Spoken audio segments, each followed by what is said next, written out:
I'll sit on the floor, don't worry. How you doing, viejo? Yeah, good to see you, man. Chilling up. Yeah.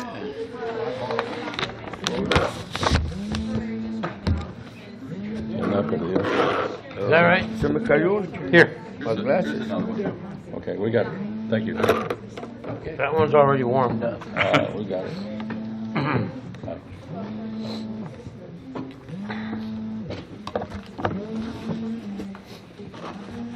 ¿Qué le vamos a decir aquí? Say what now? ¿Qué le vamos a decir? Hello? Just what you went through. Hello? I'll kind of kick it off. And Okay. Hello? Hello? Okay, where are you Good now? morning, sir. Okay, it's, ¿En camino? there's, just come Yo on sabía in que iban a and conversar take tarde, the así right. que- There's some coffee on your left, but, go into the elevators and go up to the second floor. When you get on, take the left and go all the way down at the end of the hall and, on your right-hand side of the room. what is that? Governor Perry or what? No, Pope Francis. Oh, it's okay. Okay, I'll see you in a minute. Bye-bye. It's a good thing you Well, I didn't want say. to welcome all of you to this roundtable.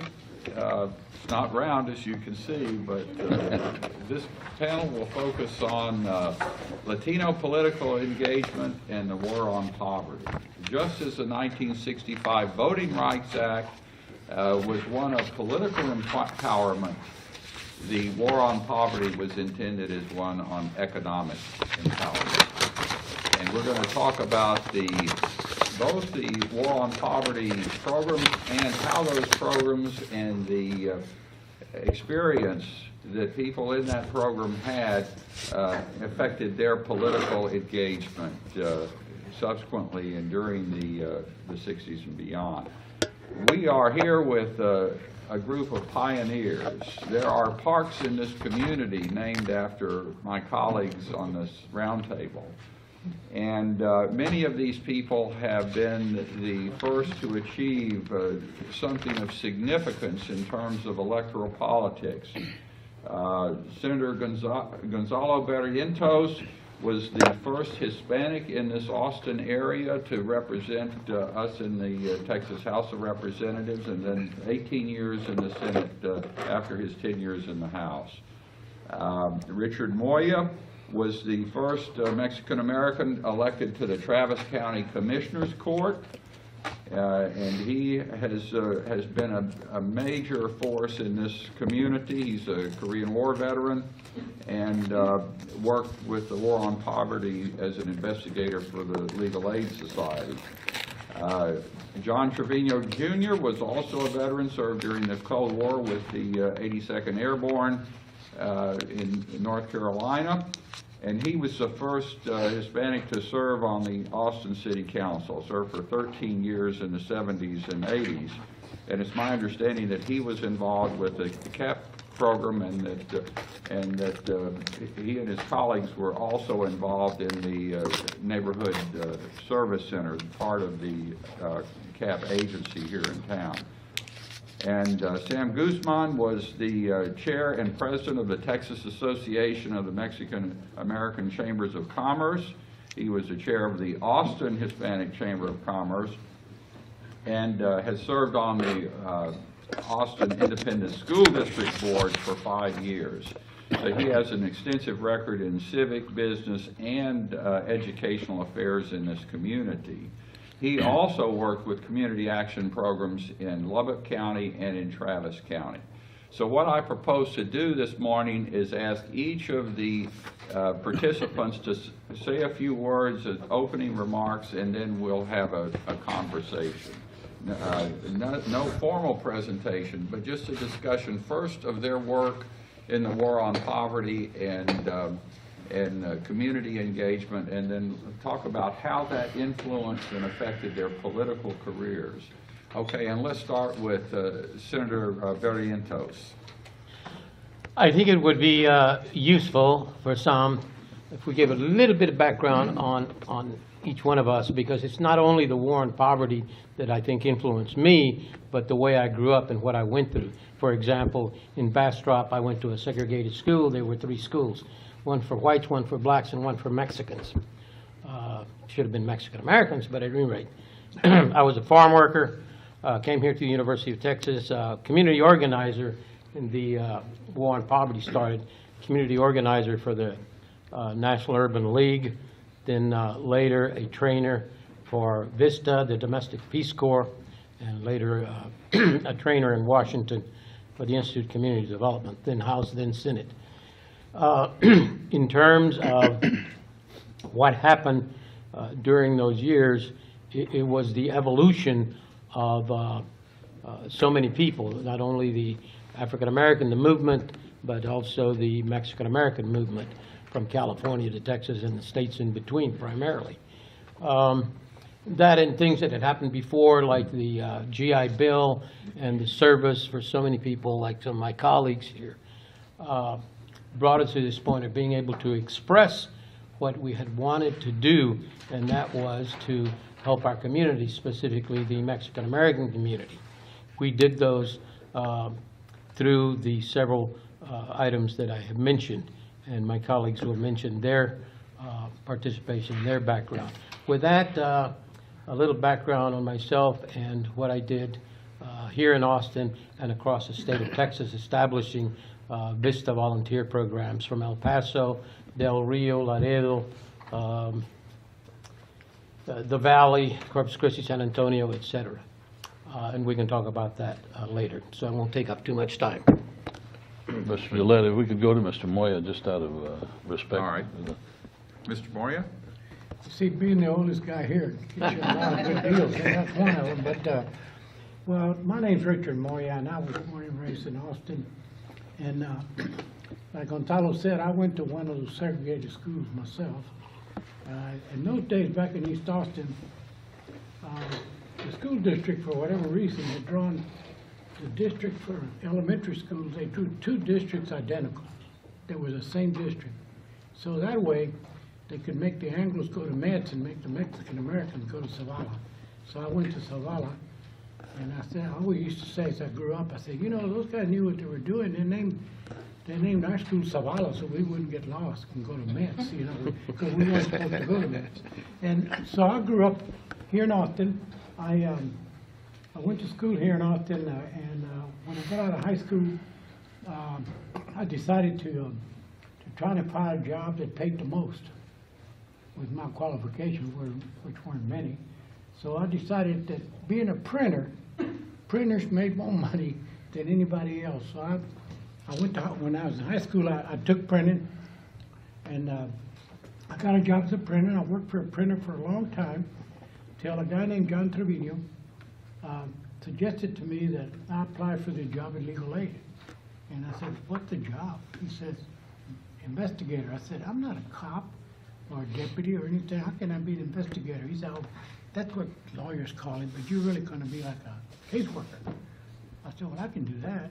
So I did apply, and several people applied. I imagine most of them were law enforcement guys. You know, the word investigator kind of dictates that. So anyway, long story short, I got hired.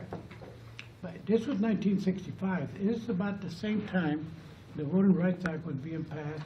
It's about the same time that the War on Poverty program was beginning to develop. And so I went to work for Legal Aid and found out that, now Legal Aid, so in case y'all don't know, was a government program to provide legal services to people that were eligible in the poverty level in civil cases, not criminal, just civil. And that can be any number of things. So anyway, I did that for a while. That's when I met Gonzalo and met John. And at one time, because we worked for 3 different programs, and John will tell you about his, we were all officers in the same building. That old building over there next door to Mission Funeral Home. Legal Aid was there. Johnny's program, Information Referral, was there. Gonzalo was there. Project Enable program was there. So we got together, and we became fast friends and became real political allies. And because of that relationship, we were able to get ahead and run for office. We all ran at different times, And eventually, after one time, for some of these guys, they were running citywide and countywide. I was running a district. So we all got elected, and I won't wait to tell you what I did as a commissioner, what I didn't do, because I don't want to take up too much time, because John needs a lot of time. Go ahead. Thank you, Mo. My name is John Trevino Jr., born and raised here in Austin, born on 9th and Red River. I went to a school called Bickler. I don't know if we refer to it as segregated, but recalling them, about 95% or more of the kids that were there were Mexican Americans. All the kids in the immediate area, Red River and La Calle Ancha or East Avenue, which is not 35. Most of the kids were, kids from the neighborhood, or I don't know, were my relatives, my cousins. Went there, and then I went to, I went there the first grade. That's where I learned English, even though I was born here. My mother was born in Cayo. She's an American, Mexicana. My father was born from Mexico, but at home we spoke nothing but Spanish. So in the first grade, like most of the kids in my era, we had to learn Spanish, and we were reprimanded in one way or the other if we didn't. They would spank us on the hand or on the head with a ruler in order to encourage us to learn it quicker. But after that, I went to Zavala College, Zavala School. I went there for the second grade, and then we went to South Austin. I attended Becker, Fillmore, and Travis. A lot of school, but very little education, to be honest with you. I got married very young.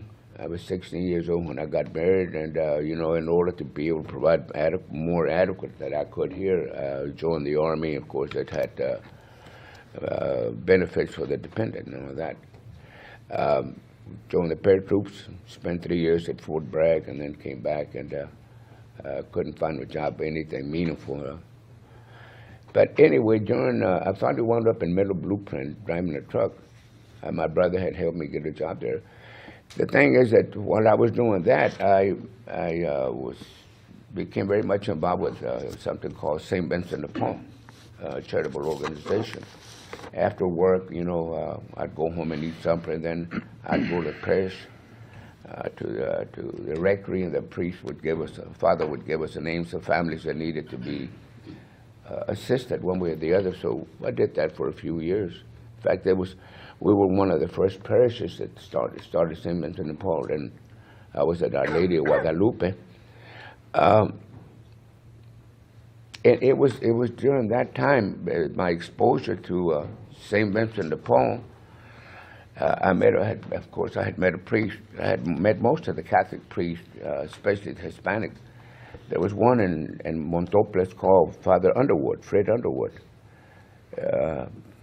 Montoples was referred to as a poverty island because it was so far removed and there was no transportation and what have you. But he, at that time, the war on poverty started, Mr. Gillette. In 1965, Austin established, through the Community Council of Austin and Travis County, or ComCon, established a committee called Community Action Committee. And the Community Action Committee, which was part of ComCon, was headed, co-chaired by District Judge Thomas Reevely, who went to the Fifth District Court later on. And the other co-chair was Ann Butler, who was the mayor, the wife of former Mayor Roy Butler. And so that's what started the War on Poverty in Austin, the Community Action Program, which had various components. And they had a panel, they had a conference in Austin, I guess the first one, that involved 5 different states, Texas, Oklahoma, Louisiana, Arkansas, New Mexico, I think.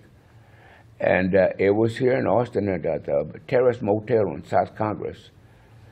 And it was a teaching conference It was a conference for the teachers, to teach the teachers how to deal with Head Start. That was the beginning of Head Start. So Father Underwood was named a moderator for one of the panels, and he had to find the panelists. So he had 4 of us, a gentleman from the African American community who, doggone it for my life, I can't remember him. I can't remember who it was.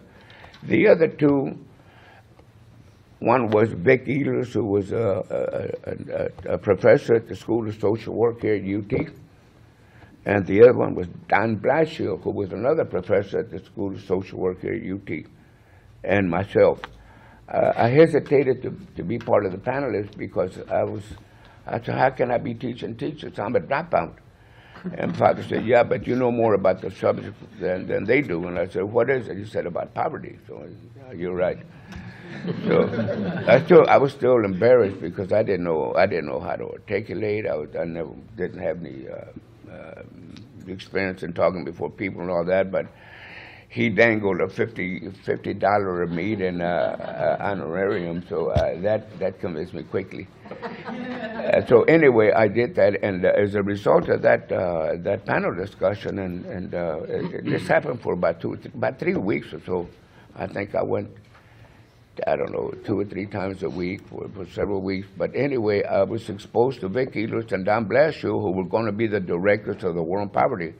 So they hired me on the spot to be the first director of the neighborhood center on First Street.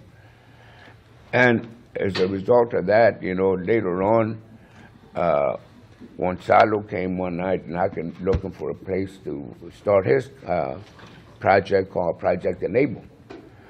And over a few beers one night, we locked the deal. So and then shortly after that, Moya became the first investigator to the Legal Aid, which was also housed in my neighborhood center. So that's how the 3 of us came to be.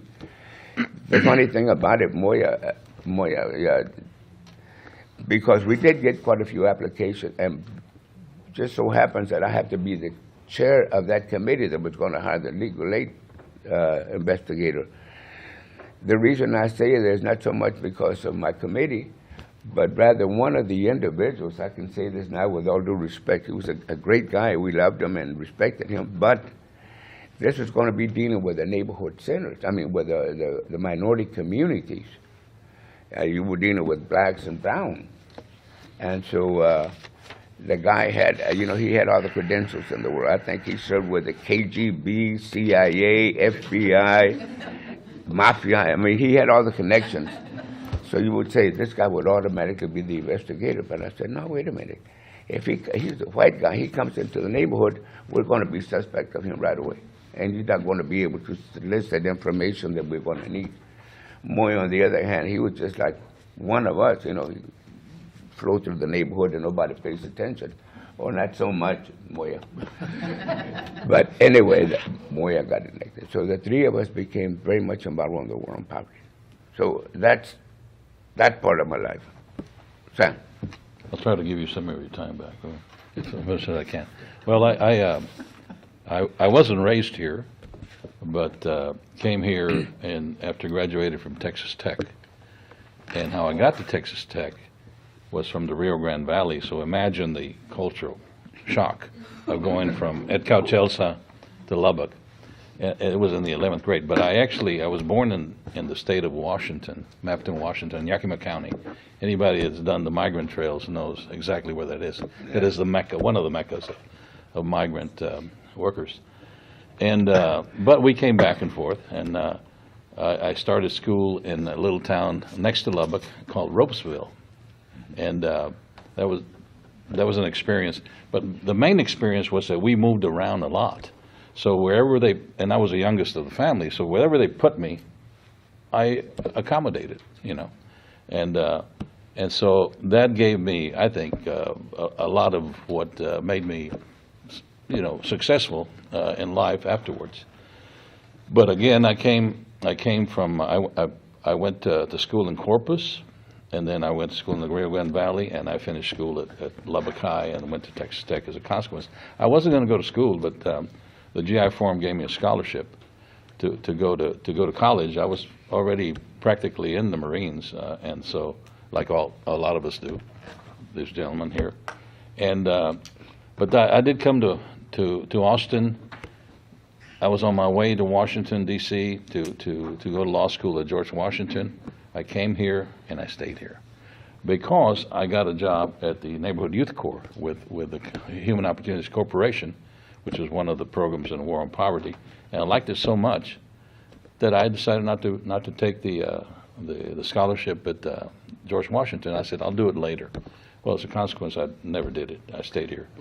You know, but let me say, I mean, for me, it's an honor to be just sitting here, even though I have coffee with them all the time, and so I'm be sitting here with these gentlemen, because they are the people that made a path for a lot of us. Me in particular, yes, it does require an applause. Me in particular, I mean, I have conduits and segues in terms of my own career with regard to each one of these individuals, and I'll tell you real quickly.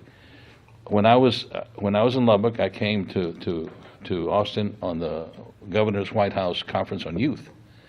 Well, we came on during election night when Mr. Moya was being elected, and we went to his rally, and for me it was an eye opener. I mean, it was just the dynamics that were there.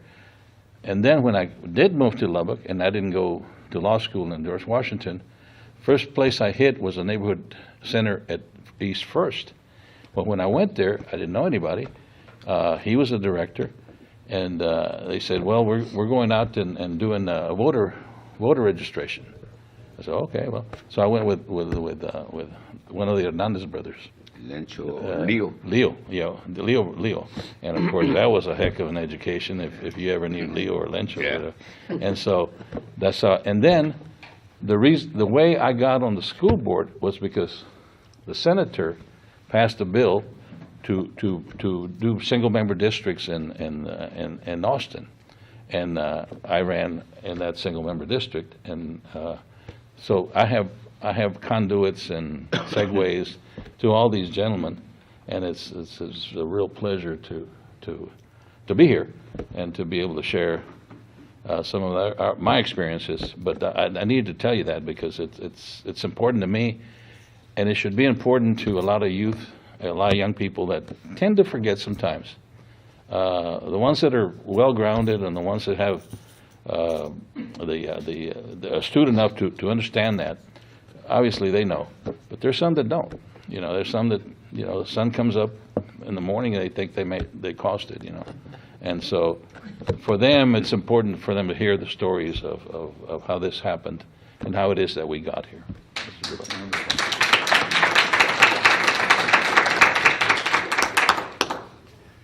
Well, Sergeant Schreiber, who directed the Office of Economic Opportunity, the War on Poverty, said that the community action program was like a thermometer for the community. And if the existing power structure was inclusive and receptive, things went pretty well. But if they were resistant to including minorities, then there were problems.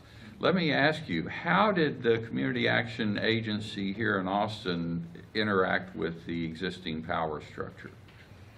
Was there harmony? Were there? No, like I mentioned before, the Community Action Program was started by, well, it was approved by the community, by the city council actually, you know, and they gave their blessing. It was the so-called United Fund now. At that time, it was Community Council of Austin and Travis County that I mentioned. When the program started, it was, you know, I mean, it started, you know, you had daycare, you had Head Start, you had the dental clinic, you had the neighborhood centers, you had, I don't know how many, there was quite a few programs, legal aid. But then about 2 years or 2 or 3 years into the program, because you had to have a committee, there was a committee that governed these, you know, activities, but it was all handpicked by the power structure. The community council of Austin, Travis County selected half of them, and I think the other half were appointed by the city council. The poor did not have any representation. Then it was introduced into Washington something called the Green Amendment. The Green Amendment then caused, and that was because of the minority representation in Congress and other national leaders. They said, wait a minute, we have a program that's dedicated to help the people to fight poverty, and those that are most affected by it are not being represented or not representing their own.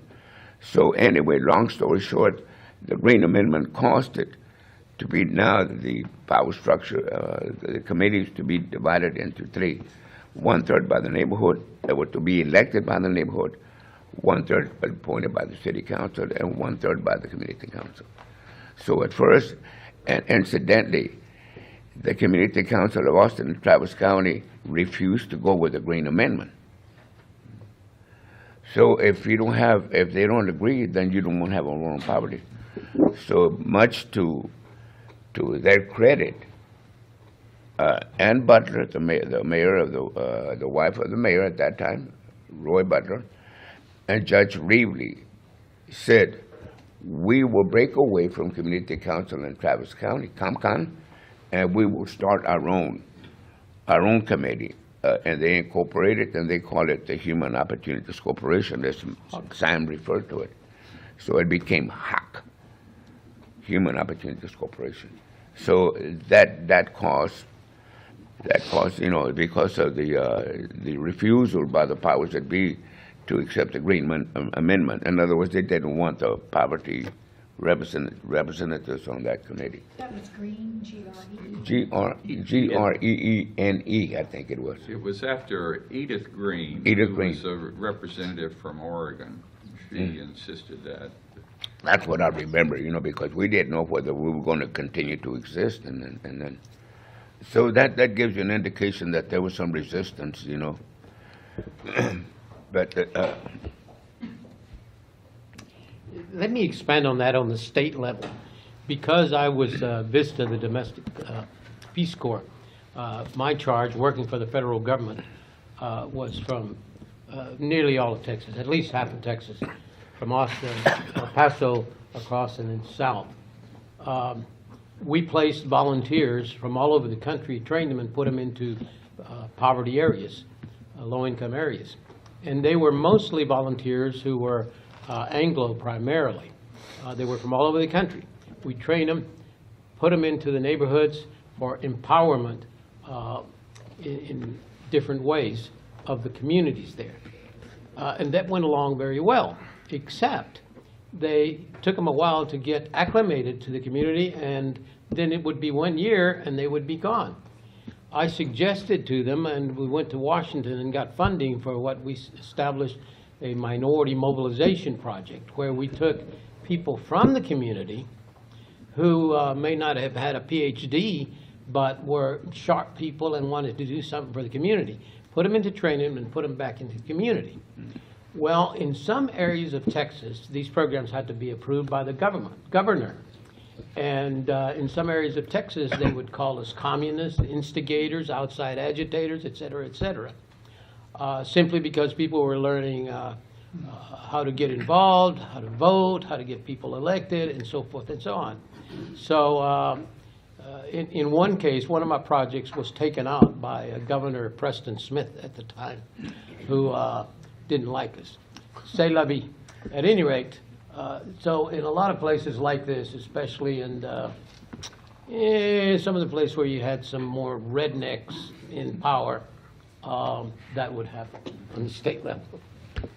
I think what I was going to talk a little bit about was I guess you want to hear the opposition to these programs and if there was any and where it came from. Legal Aid was a program that most people in the legal profession, except very liberal lawyers, didn't have a problem with it. But everybody says, well, you guys are going to represent all these people in civil cases, and that means us as lawyers are going to lose business. And of course, our argument was the people we represent aren't gonna hire any lawyers, because they don't have any money, and we found out early on that the problem with civil cases was, and this is a hard thing to say, but it happens to be true, is that women in particular stayed married because they didn't have the money to hire a lawyer to get a divorce. And I work with a lot of them, and I'm telling you, some of those ladies needed to get divorced. And so we became kind of unpopular with the men in our community because we were over there enforcing child support payments and getting orders passed to protective custody.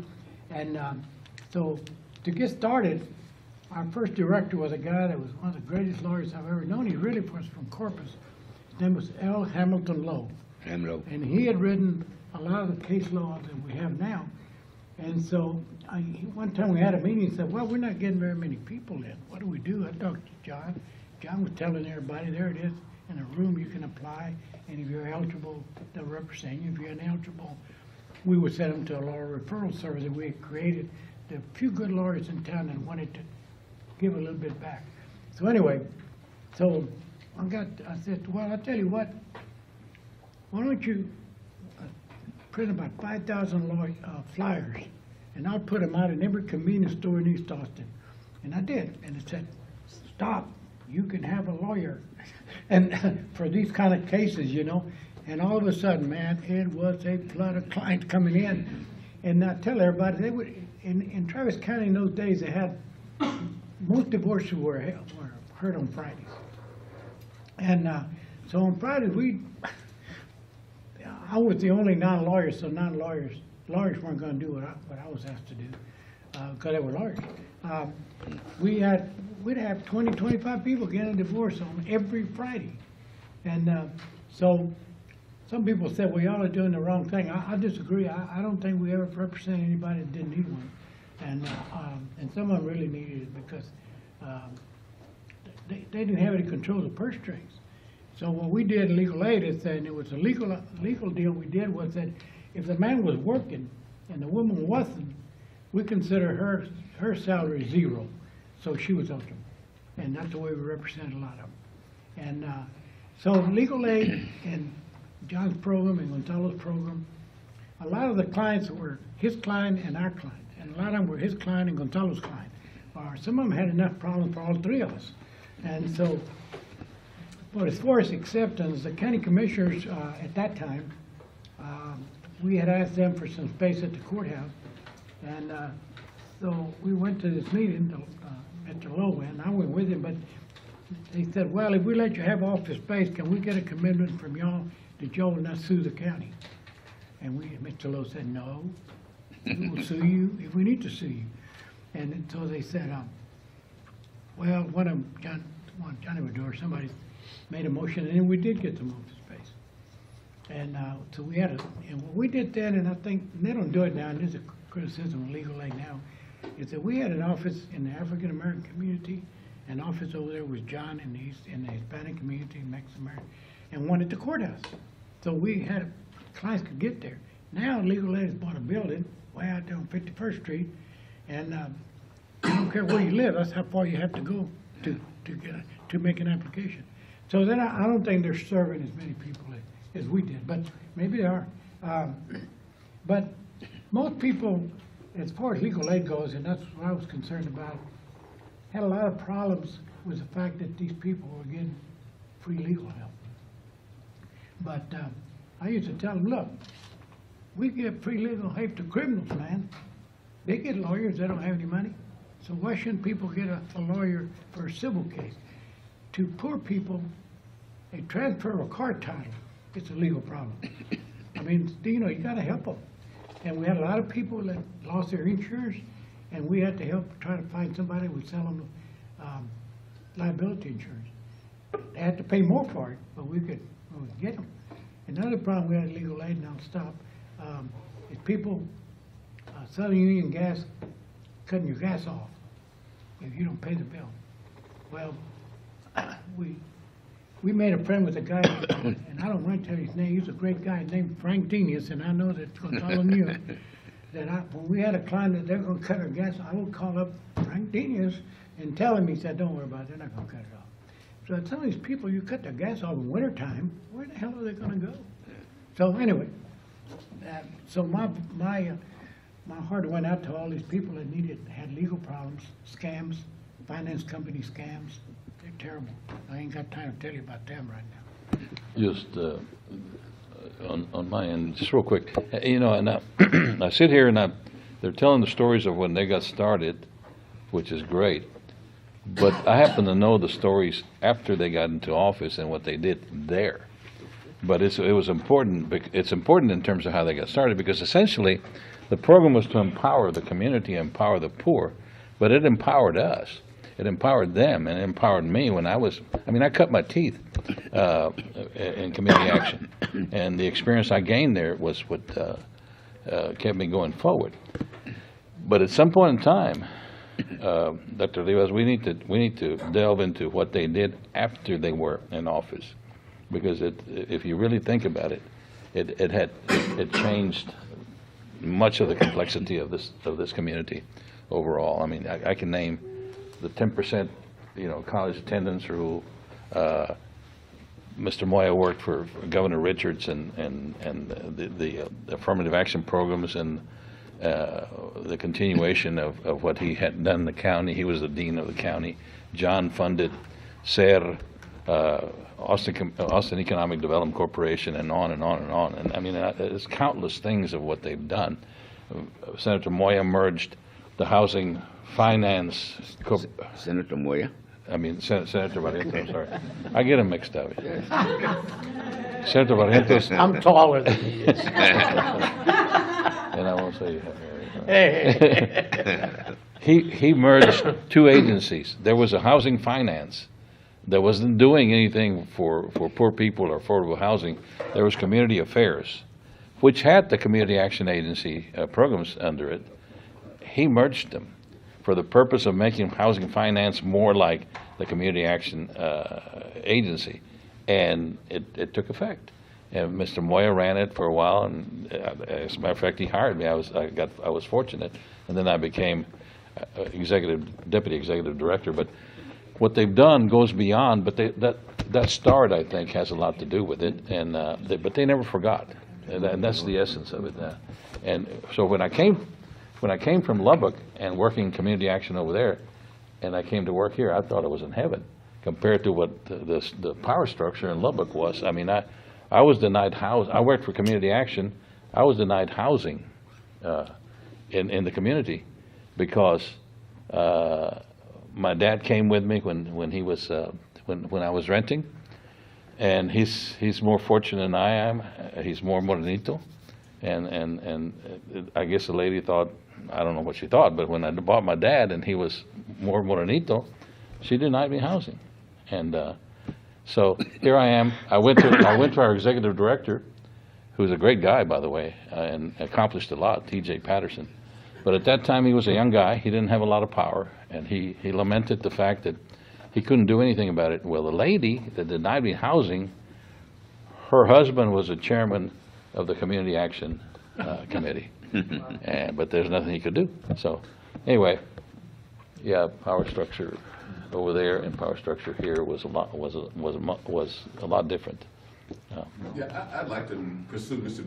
Guzman's point that how did community action in the world of poverty lead to empowerment, political empowerment for the family? In the case of Project Enable, which was sponsored by the National Urban League, I, as a community organizer, my particular efforts in the community were to empower by giving people a voice. For example, there were a lot of streets which were not paved, especially in the Montopolis area. They didn't have any water. It also worked in the Booker T. Washington area and Clarksville to come to meetings where we would bring elected officials and top administrators to listen. And by the sheer number of the people who attended those meetings, it put the pressure on them, and the people started learning that by speaking up, a lot of them could be heard. Not everything, but that started. And then working hand in hand with Legal Aid and the Information and Referral Center, John Trevino being the director, it all kind of worked together for the, primarily the east side of Austin and a little bit of the south side. And Clarksville, which used to be an African-American kind of neighborhood in West Austin, which I think was wasn't it a plantation? Yeah, Something like that? that's where the slaves were freed, and then they opened up their own little colony there in Clarksville. And so, in fact, we have some structures still there that they have tried to preserve. But yeah, that's where a lot of the African American people that had gained their freedom went to live. Well, it was. Let me point out something about Gonzalo, about Project Enable. Project Enable was run by the Child and Family Service here in Austin and Travis County. There was a lady by the name of Thelma Elliott, who's the mother of now council member Ora Houston. Ora, in fact, went to work for Gonzalo, later on. And Moya. And for Moya. But anyway, Gonzalo, after he came and opened up the office in the neighborhood center where I was at, I remember one time he asked me to go with him, because I really didn't know much about Project Enable. He would take off in the morning and go and do visits to the family. But he was working primarily with the African-American families in Montopolis. I remember the one particular thing that stayed with me, and that has also always associated me with Gonzalo and the state, how he got to the state. We, the African-American families out there in Montopolis and eastern Travis County didn't have any water. They'd have to come all the way from wherever they lived out in the farms to underneath the Montopolis Bridge, what is now the Montopolis Bridge. And there they had a, what do you call those things, with the water? It was a county water spigot thing. Yeah, that's a big old tube, like you see in the railroads where you put water in the road. Well, this was not for the railroad, it was just. And I remember being out there with Gonzalo, and the farmers out in, the black farmers out in Travis County would come in, and their pickups, and they had those big old 55-gallon drums, and they had to get water in there to haul off to their families. And I know Gonzalo worked his butt off, and pursuing the state to try to get something, water further out to the family. So that's why I remember him spending time with it, going to the State House and all that, and I said, no wonder he wound up being one of them, $600 a month. Some guys have all the luck. Yeah. But to your question, sir, the essence of the people becoming empowered gave them started giving them the thought that they could become empowered also politically, because some of the board members of it was a large board for the Human Opportunities Corporation. They started sensing that they did have power. They could vote on programs or funding and so on and so forth, and that started spreading. To me, that was one of the beginnings of activism. And activists, and so the problem was that I think that the powers that be, at least in some of the other communities, maybe this one too, but not so much, started seeing that, hey, this is taking hold, and some of the people that knew what that was going to result in started a backlash, and so that they started suppressing some of that activity. Either by trying to defund it at the federal level overall, or trying to stifle it at the local levels in some places. But if it had continued, I think we would be in a better place right now in terms of voter turnout and voter registration, and getting Hispanics and African Americans to come out and vote in more numbers and so on and so forth. If it continued in that way, I think that empowerment that community action programs had and produced would have transferred into the political arena. Were there other local leaders in Austin or in the Texas generally that emerged through the Community Action Program? Oh, yeah, In Austin, I can think of, Andy? yeah, I'm talking about, elected leaders. Oh, elected leaders? Well, or either that or executive Oh, yeah. appointees. The Dr. Early, who later became one of my council colleagues, and in fact later on became mayor pro tem. Early had been involved with the war on poverty. Well, actually, to answer your question, actually, all of us here are a result of that. Oh, yeah. If you mark the dates, 1965, the Voting Rights Act was passed, that's when we were all working in poverty programs, all three of us. And Sam was, yeah, you came in, no, you came in later, like 70, right? But anyway, between 65 and 69, a lot of things happened, other than the Voting Rights Act. The other thing that happened is that there was a Supreme Court decision that came down from Midland County. Somebody sued Midland County because they refused, they would draw their county commissioners' districts geographically. So when you draw them geographically, you don't get the same amount of people, or almost the same amount of people in each district. So it was when that decision came down in '69, I think, Gonzalo, that we started talking about it, not just us, but other people in the community that were friends of ours, so Gabe Gutierrez and Raymond Ceballos, Buddy Reeves. Buddy Reeves, other people saying, wait a minute, let's look at these maps. And sure enough, what the county commissioner in Travis County had done, they had done it geographically. They had used a river, one line, and Congress Avenue, another line. Well, at that time in '69, South Austin wasn't very, there wasn't a lot of people in South Austin. One reason, there was no water. And nobody wanted to pay to get the water across the Colorado River. So the growth was stymied. So as we looked at those maps, we noticed that Precinct 4, which is the one I ended up getting elected to, that they had about, that district was about 12.5% of the population. So we said, well, as we had discussions, they got to pick up 13%. Where are they going to pick it up from? Well, the commission ain't going to go west with it because they're empowered and they don't want all of us over there.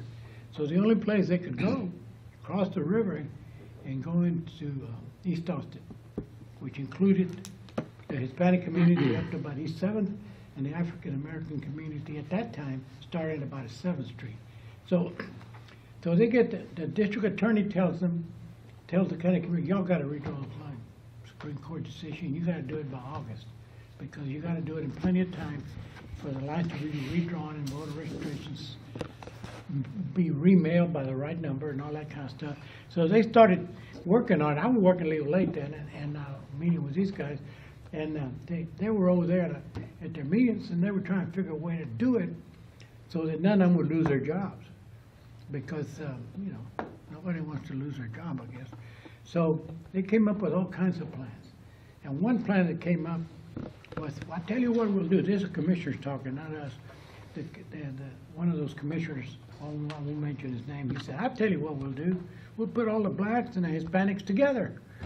And that way they won't ever have but one seat, and we still control the world, And so we got hold of it, and some lawyer friends of ours said, if you do that, you're going to get sued. Because what you're doing is compacting the district, and you're not supposed to do that either. You're not supposed to address a district of 90% Hispanic. We here would rather have two districts with 48% each instead of one with 80. We get a shot at two seats the other way. This way you only get one. Well, anyway, we got a commissioner. Y'all remember Commissioner Cedar, Rupert Cedar? Yeah, I remember him. Well, he didn't have any African American boxing. But so he thought it was the right thing to do. So he came up with a plan, and that we all agreed with. They're going to use 7th Street to divide, and my poor incumbent, the guy running against, he was just going to have to pick up some brown faces. That's all there was to it, and he did. And the rest is history. We won, and then these guys followed. And then the next project was to get JP districts done so we could win those, and the African Americans could win theirs. And we worked very much together in those days. Maybe we still do, but we really did then, because we were in the minority, and sometimes you have to join forces to get anything done. But we finally got all that done. And it's history now. How many people at the county, you can count the Hispanic and African American elected officials in Travis County. It's pretty good. It's pretty good.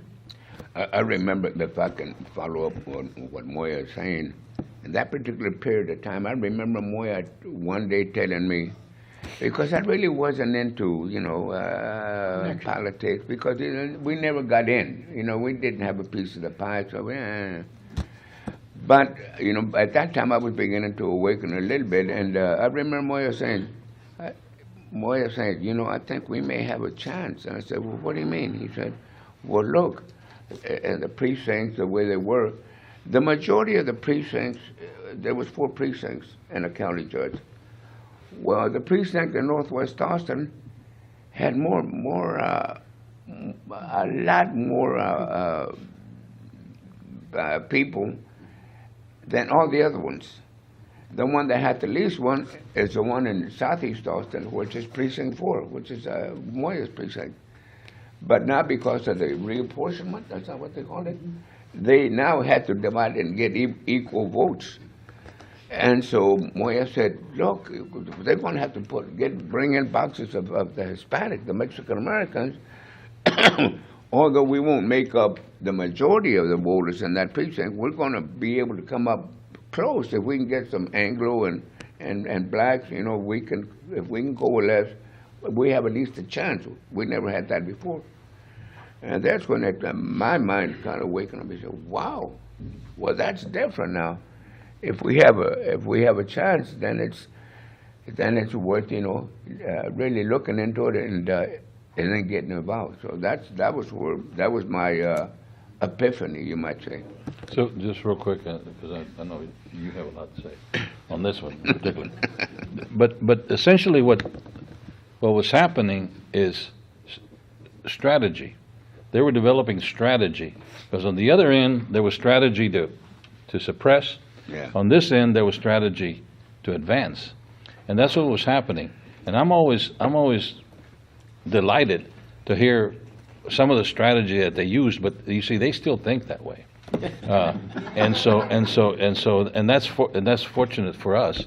It's a little difficult sometimes, but they still think that way, and so it was grassroots strategy, nothing necessarily astronomical about it.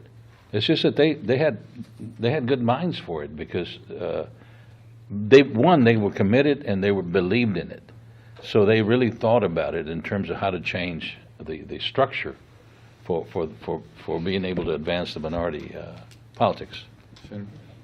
Let me take off there, because it's very interesting, this part. You've heard the term, keep Austin weird. Well, Austin is different from other parts of the state in terms of minorities getting elected. Now, our backgrounds in working with a lot of people in the community gave us some name ID. But then Commissioner Moya had a precinct, which was the southeast part of the city and the county. But John Trevino had to run the whole city. We didn't have districts. And I, running for the State House, had to run the whole county. We didn't have districts. And as a matter of fact, when I came back from Washington, living up there 1 year, it's a nice place to visit, but it's not Bastrop or Austin. And we sat down and said, we talked about the problems, and he said, well, you do something about that in the State House. And we went around the table and said, how about you running for a state rep? Somebody said, no, I don't speak that well. How about you? I got too many kids. How about you? I work at night. I said, well, hell, I'll do it. And so they said, you're crazy. You can't run. You only have 10% Mexican Americans in the county. And your name's too long. And my name's too long. I said, but I speak English. So we had to form on the the whole county and the whole city, we had to form coalitions. We needed them and they needed us. So we put together coalitions of labor, Hispanics, African Americans, liberal Anglos, students, trial lawyers, and that started changing things. So as for moi, the first time I ran against a 16-year incumbent, I lost 42,000 to 43,000, and came back and ran in 74, and in the runoff again, won by 84 votes. And then my opponent calls for a recount, so I gained 10 votes. So the first time they called me the Heartbreak Kid, the second time they called me Landslide Barrientos. And the rest is history. But talking about name ID, I do remember, because I had just gotten here, there were bumper stickers that said, "Who is Gonzalo Barrientos?" Yeah. I mean, some of you all remember that. They used to call him. They used to call him Gonzales, not Gonzalo. They said that is Gonzales, and he had a Volkswagen that's older than I am. In fact, older than you are. It's older than me, it's old, man. Yeah. Well, anyway, he had one of those beat up little bugs, but he had a bumper strip. And in order for people to understand how to pronounce his name, they had to break it down in syllables. And so it said Barrientos, but people would say Barrentos. You know, Barren, no socks, you know, Barrentos. But just real quick, you see, people know them in other parts of Texas. And that's interesting because what they did here, and that's because what they advanced overall, you know. When I in Lubbock, they know the senator, you know, and so they know him in other parts in the valley. They know him, you know. Mr. Moya is well known in the valley, and so on. And so that's interesting because they're from here. They got elected here, and yet you know they were able to well known in other parts of the state. Let me point out something else that makes. I feel Austin a little unique compared to some of the other places in Texas. You know, all of us, of course, have been exposed to statewide. We've been, you know, traveled to all the different places in the state because of conferences and what have you. But the thing about it is that, and I didn't think it was anything so unique until I started, you know, traveling outside, especially in the valley, you know. Unfortunately, you have elected officials there that they clash. You know, you hear about so-and-so bad-mouthing the other guy and, you know, fighting against each other. Now, I understand it's competition, you know, but from what I've seen and what I've read, it's sad. But, you know, that's their community. We have been pretty fortunate that the three of us, particularly that's before Sam got in, we had an understanding. I mean, there was nothing red, no handshake or anything. It was just an understanding. It was respect. Somebody would come to me and say something about state rep, you know, about you know, why didn't he do this, or they come and complain about Moya. And I say, wait a minute, Moya is my county commissioner too. If you have any question with the county, talk to Moya. He's the expert in the county business, or if it's the state, talk to Gonzalo. But we never got into each other's face, you know. We respected, you know. I would tell Moya, hey Moya, if somebody came and, you know, blamed her, I told him to go and sit. Okay. But we have been able to, well, you know, here it is 40-some-odd years since we got elected, and we're still here. I mean, we still maintain, I say, if anything, the relationship is even stronger, you know. You know, as we get older, hopefully we're getting wiser, but, you know, we still maintain that mutual respect, and we really like each other, you know. And I think I would be remiss, we would be remiss if we didn't handle this. You mentioned others. Were there others? One such person is Andy Ramirez, whom we all know. and that is, he took the Human Opportunities Corporation and that structure, and the city took it into the city structure. He became the first director of that program within the city. No, he became the first department head. Yeah, but that one was under him. You know, The Community Action Agency was yeah, under him. it was John Fournay was the head of the HOC, Human Opportunities Corporation, and Andy was assistant director of community development. Yeah, but when Hawk went to the city, it came under Andy, right? Yeah, it went under the Housing and Community Development because Andy, when I got there in '75 as a council member, that's when he got promoted to department head. Yeah, well, what I was trying to pinpoint is that, you see, when they're under cities, community action programs work differently. And because at least 80% of the monies that come, you can use it for administrative purposes. Yeah. And you're not supposed to, Yeah. but you can. And so a lot of the cities, and I don't know what Austin does now because they still get the money directly. But when Andy was there, he was essentially doing the same thing that was supposed to be done when it was at the community level. Well, what happened is that we were talking about conflicts between government and people in the communities. What happened, there was the community started acting in ways that the city council didn't appreciate. You know, in other words, the community started asking questions of city government, and so there was a guy named Dick Nichols who had started off as a flaming liberal, and then later on he began to shift a little more to the other side. But anyway, Dick, who we had supported initially, became very anti, and he said, "We're going to bring it into the city. We're going to, in order, you can't destroy it, but we're going to bring it in."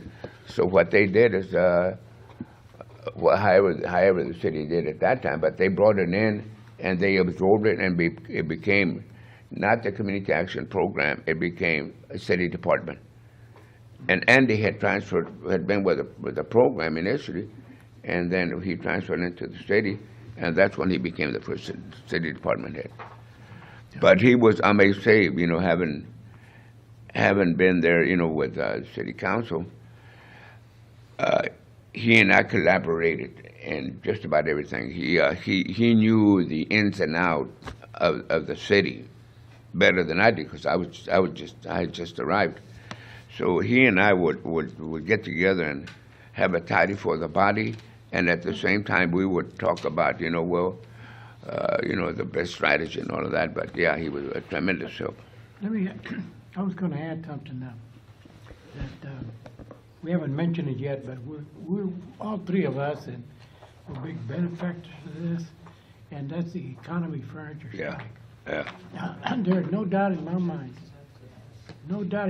whatsoever, and I would have never been a county commissioner if it hadn't been for the economy strikers. Why?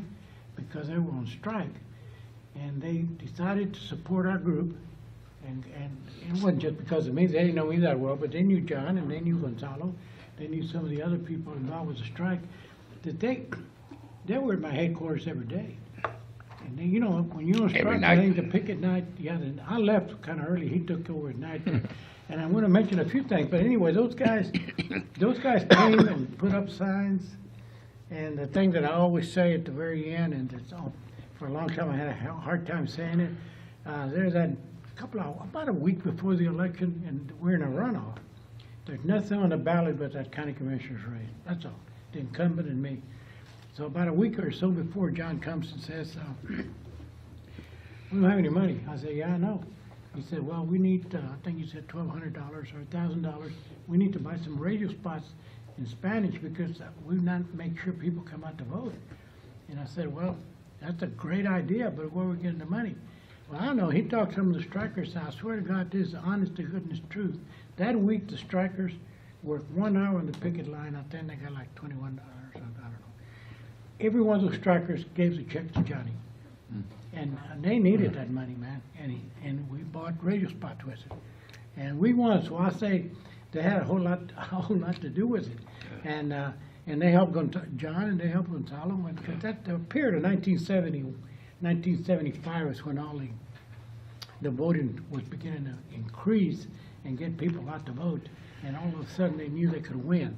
I think, It'd be useful to tell them what economy furniture strike was. oh, sure, well, I can tell them. Or you can tell them. No, you guys do. The economy strike was caused by the fact that the people that own economy furniture, I would say maybe 90% of their employees were Mexican Americans. But they didn't pay them very well. And they wanted to, and I remember Buddy Rose's daddy telling me, he said, well, you know, I have these young white guys in here, and I train them what to do, and the next thing, they're my supervisor. So they never gave them any advancement. You were going to be economy furniture doing the same thing for 30 years, if that was the case. So they tried to unionize, and they voted, and they did unionize, but then they brought, the battle started, started bringing in what union people call scabs to take their place, and so therefore they started the picket line. And it takes too long to tell you all this, but that picket line was a big problem. There was a lot of charges filed against the strikers against management. It was terrible. Yeah. And but that was the main reason for it, was that they wanted better salaries. And they were good people, and they were just regular folks, and they got, all of a sudden they decided politics might be a way out. I don't know if we had anything to do with it, but when was it, 72, I think that strike was settled. And amazingly enough, a lot of the people that were on strike chose not to go back, but they got the salaries raised for the new people. There was That covered pretty good, Kansi? You had a yeah, question the earlier. leader of the strike was Lencho Hernandez, Lawrence Hernandez, we call him Lencho. And Lencho and I are related to the same families from different sides. So we consider each other as primos. And so, you know, I've known Lencho since chiquito, since we were kids. And so when we had Moya's campaign and we had the strikers out on the line, they didn't work, you know, they didn't work. So they had a lot of free time. So I'd call Lencho and I'd say, hey, and we have a nickname for each other that I can't repeat in public. But anyway, it starts with a P. Anyway, I'd say, Lencho, we're going to need some guys. We're going to need some people to do yard signs. Now the guys had already had created a silk screen, and so we need some guys because we got to do silk screening tonight. At that time, the headquarters was on 4th and off of 4th and Congress, right there by the spaghetti warehouse. At that time, spaghetti warehouse was a warehouse for somebody, some Paper house or or something, yeah. So they had a big old dock, and the dock was at night. It's about from here to the wall, and it's big. So we used it to kind of lay the silk screen so they can dry, you know. So at night, the guys I would say, Lencho, can you send some guys, some people to help us? He says, the first thing he would say, you gonna have any beer? And I'd say, yeah, Lencho, we're gonna have beer. He says, okay, how many do you need? I said, I don't know, maybe 10, 15, 20, depending on what the need was. So they would show up, and they would stay there. We'd say, we're gonna need about 1,000 yard signs. I said, okay, so they pop it open. Okay, let's go. And they were so used to production line, because they had worked there in the mattress company, in economy furniture, that they were used to production. And so they were like hotcakes, and they would put it out and they'd bring it in. And then, you know, then when it was time to go out to the neighborhoods, we'd go out, but we'd go out at midnight, 2 o'clock in the morning. And we go down to East Austin, and we would take a pickup, and we would load up the guys in the back, and we'd go where like on 2nd Street, East 2nd Street. In some of the areas, you have a lot of overhang trees.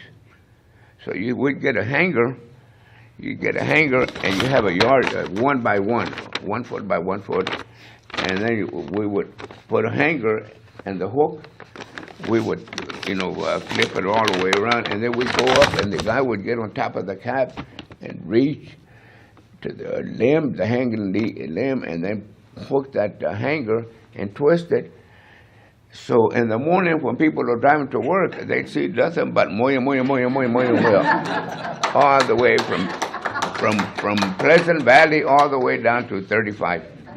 And we'd do that, or we'd go and we'd nail signs all over the tree. And then the environmentalists got wind of it. They said, hey, you're killing the trees. I said, the hell with the tree, And then we said, no, wait a minute, they're right, So we started being a little more gentle. So we had to, it took more time, but we had to string it and tie it with strings and all that. And, What did you do to influence voter turnout to ensure that you got a strong that's turnout? something that the three of us have talked about.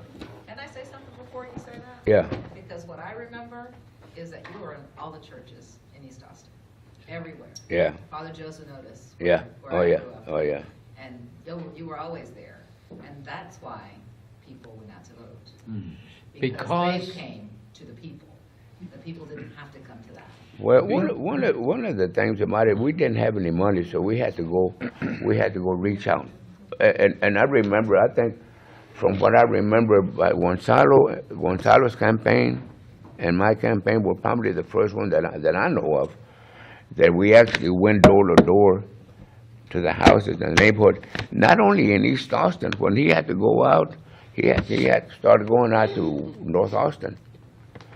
And so did I. We had to go in, and I was scared, Let me elaborate on that, because here's the bottom line to your question exactly. Money. If we had $1, we had to stretch the hell out of it. We had to have some of the guys who would make the silk screens, make the wood around them, and then find those friends who would do that production line and new ways of getting to the people, going door to door. We had to be creative, besides going directly to the people and asking them face to face when you go out, why should you vote? It's not going to make any difference. They say, well, it does because you got to speak up. So on. So we developed all this methodology of stretching the hell out of that dollar that we got, because the few dollars that we did get, we had to put into maybe radio. Television, we couldn't afford. But it was a surprise to a lot of people. It's not done enough. And by the way, there are some, not everything was rosy. They told me the first time, you got to go door to door. And I said, oh my God, I used to sell vacuum cleaners when I was in college. And so, well, you got to go out to the west side of Austin. Those nice areas over there where a lot of the rich people live. First time I knocked on a door, this big white man walks up and said, what? I said, hi, my name is Gonzalo Barrientos. I'm running for state representative in place 4. And get out of here. I ain't going to vote for no damn Mexican. Bam! Close the door. So what do? I go back over to Rabbit's beer joint and drink a beer. No. You got to get back out there. And so we all learned how to do these things. They hurt your feelings sometimes. Talk about Donald Trump, huh? Sandra, you had a question. Yeah, I was just want to follow up on Dr. Jones' question about electoral and voter turnout. It seems from your talk right now that you had to create coalitions and build coalitions across, the populations of Austin. And I wanted to hear about what were some of the struggles that you faced, kind of getting people to come out and vote, right? And you're going through some interracial and interclass, different kinds of groups. So I just wanted to hear your thoughts about that too. Obstacles? Yeah, like struggles creating coalitions with other groups. I can, Gonzalo pointed out, both he and I lost our first campaigns. He ran in 73 and lost, and then I ran in 74. I'm sorry, you ran in 72 and lost. 72. And then I ran in 73 and lost. And I was going against Lowell Lieberman. And then he came in 74 and won, and I came back in 75. In 75, at that time, became part of a coalition, or should I say a slate, because the coalition was established at the University of Texas here. The first time, or maybe not the first time, but at least probably one of the most effective coalition, was because of the students. They were able to, the students come out, but there was also the gay community, the unions, the liberals, the blacks and the brown community. All of these became coalitions. But while it became an advantage, there was also a disadvantage, because if you're the low man on the totem pole, or if you're a minority candidate, then they say, and there was a white candidate, and it happened to me. There was a certain individual whose name I won't mention out of respect, but that person didn't have enough money in the campaign, and we had a little bit more than they did. So that coalition said, well, you got to get some of your money to that person. And I said, it's not fair, because we had to work our ass off to get this money, and now I have to do it. They said, well, it's either that or we pull you off the slate. So we had to, you know, and so we went ahead and helped out, but there was more than one. There was another one that I had mentioned to someone, I think in my first campaign, where I wanted to run. In '72, I wanted to run in a certain place. And before I did, they found out, I mean, you know, because I told them, and then they went ahead and shot another candidate in there. And so that I said, well, hell, that means I can't go in that slot now, because we'll be splitting the vote. Yeah. So these are type of, but I guess that's a risk you take when you're a minority, and you know you don't have you don't have enough. We didn't have enough knowledge. Who could we go to and say, well, how did you do it? Because no one did. We became the first ones, and in a way we were guinea pigs. In a way we had to undergo some things we probably didn't want to, but we had to. Is there another question? So I was going to go back to what we were talking about earlier. One of the first questions was what was some of the opposition that was going on, and then, but many of you, I mean, you all talked about your experience as community organizers, especially with Senator the VISTA program. And so I guess my question would be, is like by the time, you know, by 1972, by 1973, and even especially 1975, the war on poverty had been basically dismantled and sent off into various governmental departments, Department of Education, Department of Labor, Health and Human Services, et cetera. By that time, what was the sentiment, like the public sentiment coming from the top down that made it harder for y'all to do what you were doing? Was it, you know, I know you had local opposition, but, you know, by 1970, was it Donald Rumsfeld was the head of the Office of Economic Opportunity, right? Like, what, you know, how do we go from Sergeant Shriver and LBJ and, you know, the unconditional war on poverty to this dismantling of all of these programs? Can y'all just talk a little bit about that progression, or? Okay. I'll chime in. I think what happened by the time, you know, you say from 70 to 75, by 75, minorities were getting elected to public office. Yeah. And so we had a little bit more clout then. I remember many times me with Gonzalo and John, and at one meeting that we were having a meeting, we were drinking beer at Rapids, but we just got to talking about it, and we said, we're all dealing with poor people, and we're having to go to public officials for help a lot of times. And we just kind of came to the conclusion, wouldn't it be better if we were on that side of the table instead of this side of the table? Yeah. Where you don't have to ask, and you have to ask, but you know it's a friendly person you're asking. So I think to answer your question, by that time, all over this state, more Hispanic were beginning to get elected because of the war on poverty. The war on poverty made people that were poor know that they counted, and it was important for them to vote. And Now, I'll have to admit that has dropped off some. I mean, we don't vote as good as we used to. We voted a lot better in the '70s than we're doing now. Yeah. And I don't know if that's because we had so much success that they don't think it's important, but it's very important. Yeah, let me say something, because I think it's important to maybe try to answer, well, I got to follow up what Moy is saying, but try to answer maybe in part what you're asking. And I don't know how many of y'all have heard of the Model City program, the Model City program in Austin. Model City program, I was at the neighborhood center and I get a phone call in 67, 68, I get a phone call from a guy named Ed Anderson, City Planning. And I said, he said,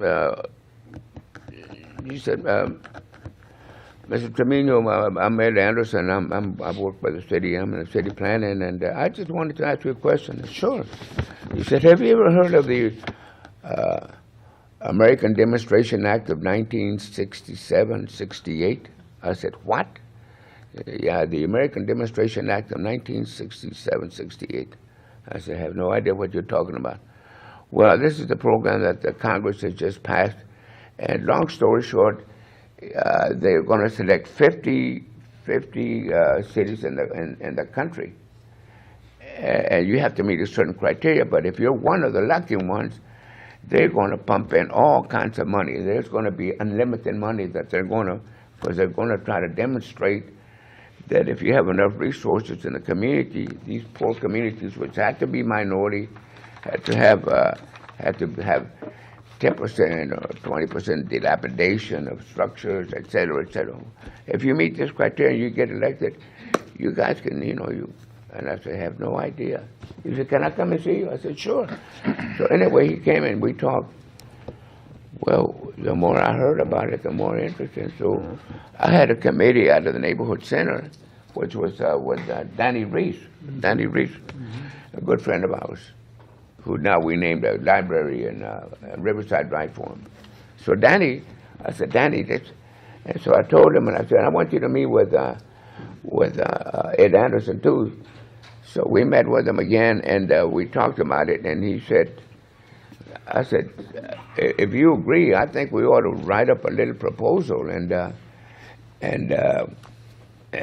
submit it and see what happens, because they have to go to the city council and they have to approve. So we did that. Danny Reeves, myself, and Alfredo Esteban, who was a Vista volunteer, who was assigned to me. So the three of us stayed there in the back room of my neighborhood center. On one side is a funeral home, on the other side was a 7-Eleven. So we would send Alfredo to the 7-Eleven to go buy a six-pack. So we stayed there, and then we would send him to go and get a second six-pack, and then we sent him again to get a third six-pack. But we wrote down in bullet forms, if we had money, these are the things we wanted to see improvements in our community. And it was going to be a certain 10% of the population, and so what you had to do is it has to contain so much inhabitants and so what have you. So anyway, we came up with a good idea. We thought, we submitted it. When Montoplas had a neighborhood center, and my compadre Rudy Reyes got wind of it. He said, "Here, we're going to do the same thing." So we started competing against them. And we started raising all kinds. We were having the neighborhood, and that's what we call the 10th ward, from the 35th, I-35, all the way to Pleasant Valley Road, from the river to 7th Street. That's what we refer to in that area as the 10th ward. So what I did is I got this and I broke it down into 10 different little sections.